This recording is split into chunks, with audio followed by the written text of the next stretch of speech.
Hey there and welcome back. In the video before this, you learned the basics of pre and post roll, basically what it is and what it does. And in this video, I'm going to show you a few different ways that you can quickly set your pre and post roll times while you're working in a session. Okay, so first I'm just going to review the method that I used in the previous video, which is just to go over to the pre-roll button and then using your mouse, click on the value. Type in a value and press enter. I don't really want a 21 bar pre-roll, but I'll change that to 2. So by clicking on the button, I'm enabling pre-roll. By clicking on it again, I'm disabling it. And the same thing goes with post-roll. Now everything you can do in the floating transport can also be done in your stationary transport if you have it enabled. Okay, so now let's look at a couple of techniques for setting your pre and post roll in a playlist. Now this is a really simple method for quickly setting your pre and post roll times, and it just requires a modifier key. So if you're on a Mac, it's going to be Option. If you're on Windows, it's going to be Alt. And what you want to do is really just in the playlist with the selector tool, Option click where you want your pre-roll to be. So I drop my edit cursor at bar 6, and you see that I currently have pre-roll and post-roll disabled. So with my edit cursor at bar 6, I'm going to hold down Option, click at bar 4.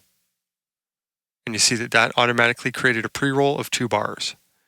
Now I'm going to Option click at bar 8, and you can see that that enabled post-roll and set it to 2 bars. Now what if you want to do that even quicker? Well, if you click and drag on either one of the pre or post-roll flags in the ruler, while you're holding down Option or Alt on Windows, you will set both pre and post-roll times to the same value. So you can see as I'm clicking and dragging outward, they're moving equidistantly away from the edit cursor. So now if we look at the actual times, you see that that set both of them to exactly 2 bars. I'll do that one more time. This time I'll grab the post-roll flag. Option clicking.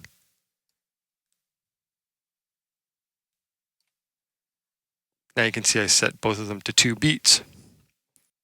Now if you have a selection, another cool trick is that you can Option click anywhere just on the inside boundary of the selection to disable and clear your pre or post roll.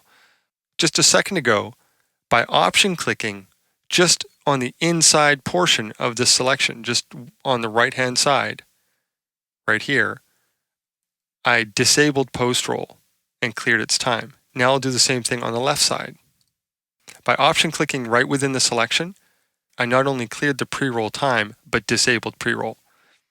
Again, Option click on the outside of them to set them, and Option click on the inside of the selection to clear them.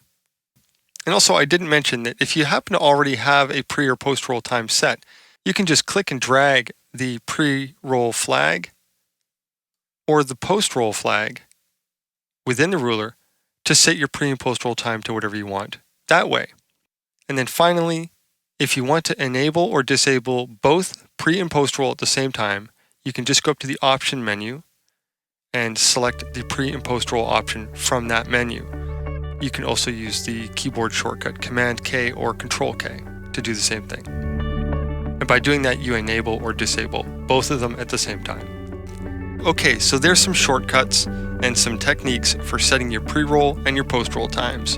And with that, we'll conclude this video, and I will see you at the next tutorial.